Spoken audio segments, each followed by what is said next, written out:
Here we go. First things first, on your calculator, go ahead and hit mode. Yeah, hit the mode button.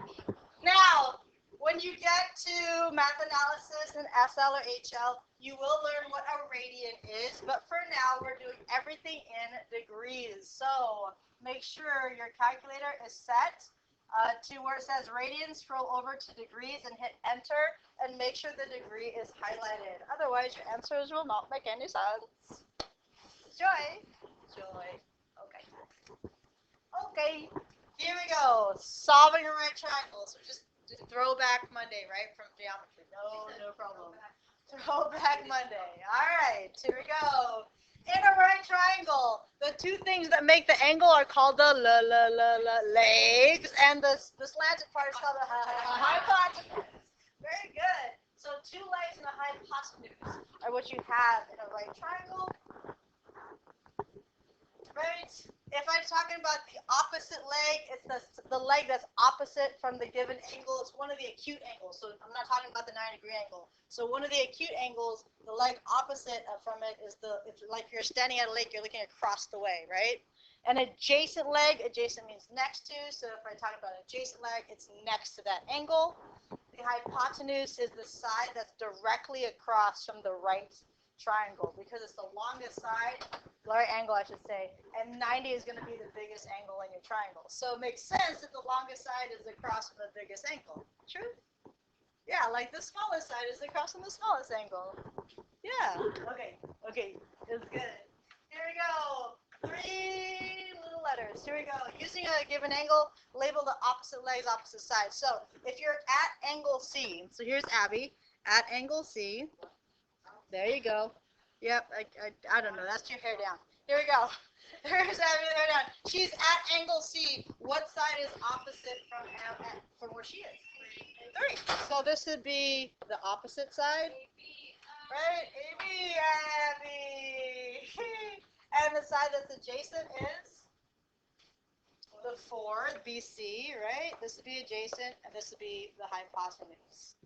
Right? If she were standing at A, they would be flipped around other than the hypotenuse is always the hypotenuse. Yeah. Okay. Usually if we want to look at an angle, we put like that little angle sign over there, and that's what we do. All right. Here we go. If J was at A, here's J. Yay! And again, that's J with her hair down. Here we go. What's opposite from J? 4. So this would be opposite, adjacent, and this would be hypotenuse. If you were from that point of view, the side that's opposite from angle A is the 4th side. Notice the difference between those two? Is true? Okay. All right. Now, the trig ratios are the ratios from a given angle, not the 90-degree angles, from one of the other angles, right? So here we go. One of the trig ratios, trig is a study of angles, right? The trig ratios are called sine, cosine, and tangent. Yay? For example, why can't Jackson buy a car?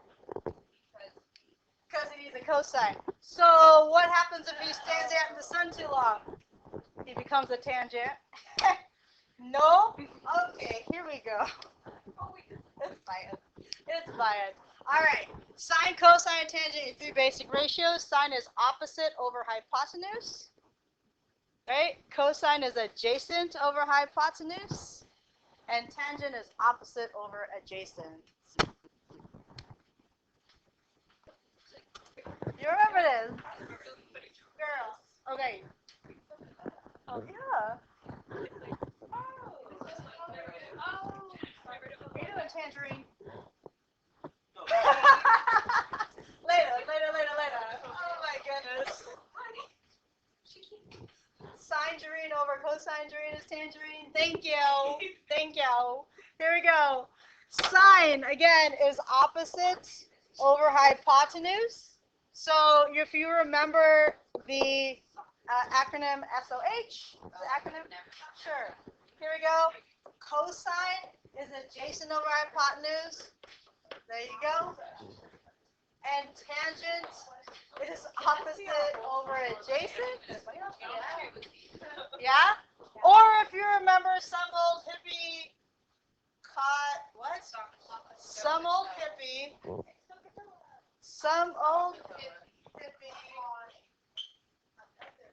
caught another hippie. Oh, I just made that up. Tripping on acid. All right, that's not it. Yeah.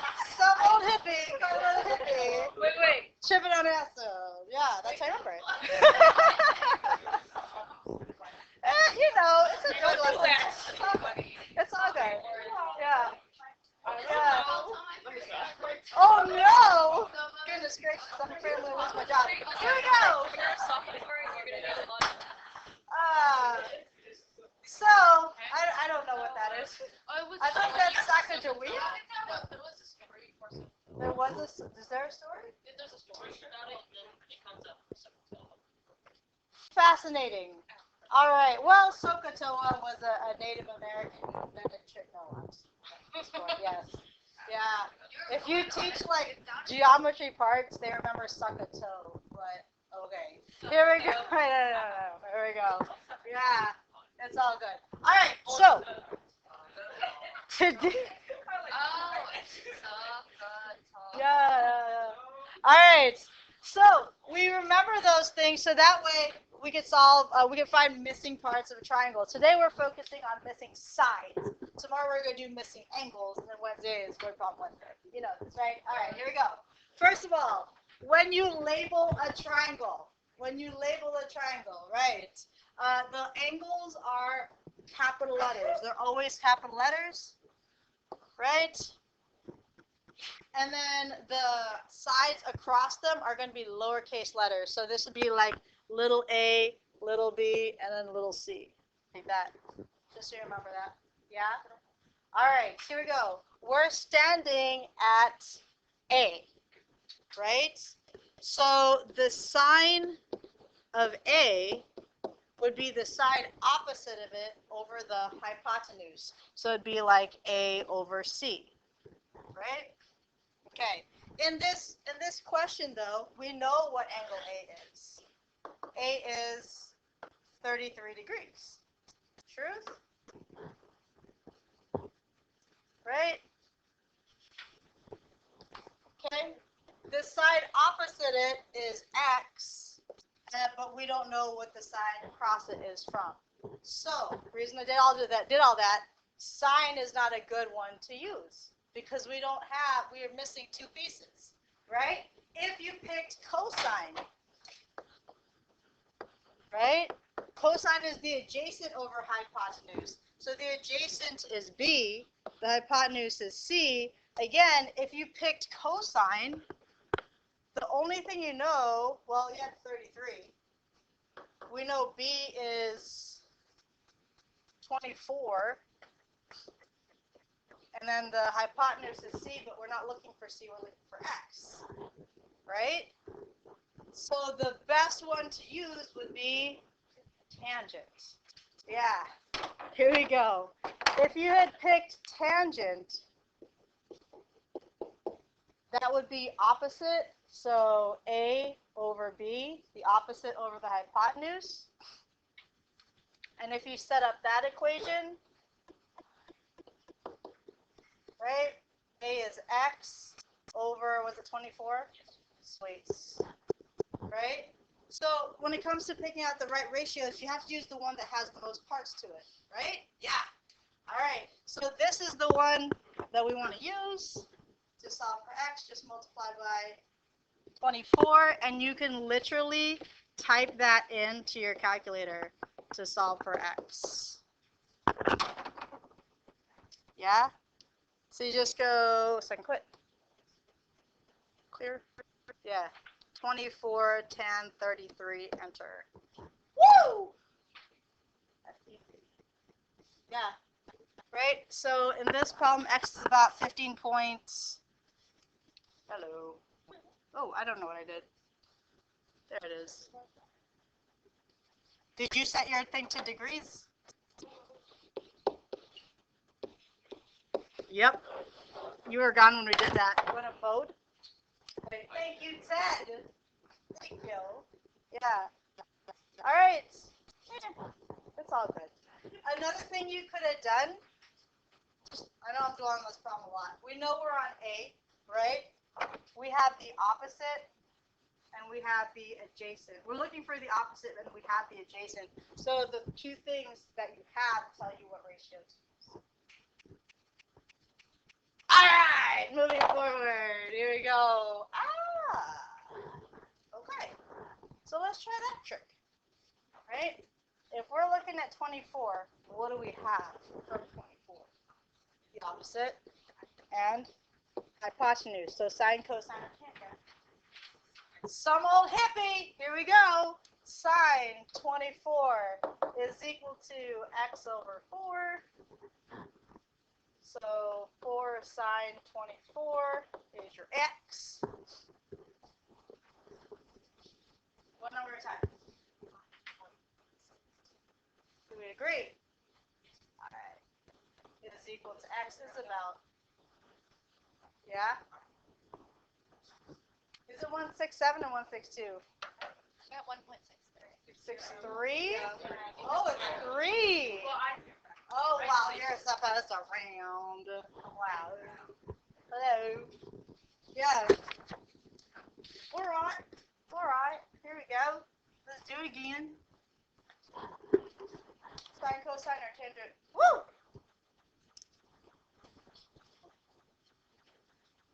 What is it? Cosine. Sharia knows that from 55 we have the adjacent and the hypotenuse. So the best one to use is cosine. C over 20. So 20 cosine 55. Which, by the way, is paper 1. Is that 20? Yeah. That's paper 1 answer when you get to SL. You don't stick in a calculator, don't do decimals. When you do stick in a calculator, it's paper 2. Because you have a no calculator part and a calculator part. Did I tell you that yet? Okay, here we go. What do we got? 11, 5, give me the hundreds. Go ahead. 47? Yeah. I like 47. That's good. 11.47 is about C. Woo. Woo. Okay. Okay. What do we have? Tangent things. From 35, we have the opposite and the adjacent. So the best one to use is tangent. Tan 35 is equal to f over 15. 15 tan 35. Go ahead, Sharia. 10.2 decimal places. Is that it? Goodness gracious. Goodness gracious. Turn your neighbor and say, this is too easy. Good Lord. All right. Oh, you want hard. Okay, let's do hard. Here we go. Here we go. Sine, cosine, tangent. It's tan. It's tan. All right, I'm not labeling this triangle. I'm going to do 62 is what over what? 10 over G. Yeah. Okay. That's tomorrow. That's tomorrow. All right, here we go. To get the G by itself, we have to, because that G is in the denominator. Wait, don't you just like switch? You do, because you're just multiplying by G, then you have to divide by tangent. Let me write it out for those of you who need to see it. So it goes G tan 62 is equal to 10. So G is 10 over tan 62. So here's what the brilliant mind of Adrian was talking about. Just switch the G and the tan 62. Make sense? Hey, what's G? 5.32. Do we agree? Oh, good. Am I going too fast? Let's go. Okay. All right. Here we go. Number 8. Allison, it's your turn, but I'm trying to get you to the right world. Talk to me. 10. 10? No. Sine. All right. Sine 36 is equal to x over 10. So x is equal to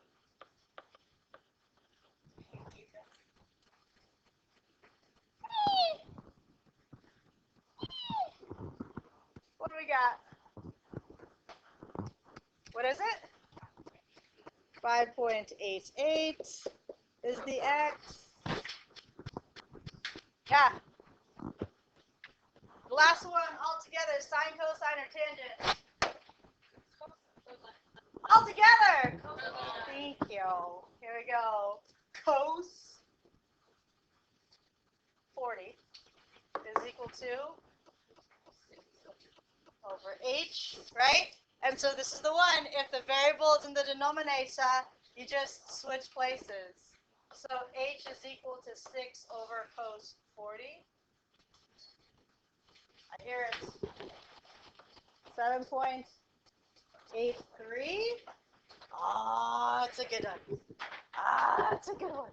All right, here we go. On the front of your notes, listen carefully. Here we go. On the front of your notes is where you start.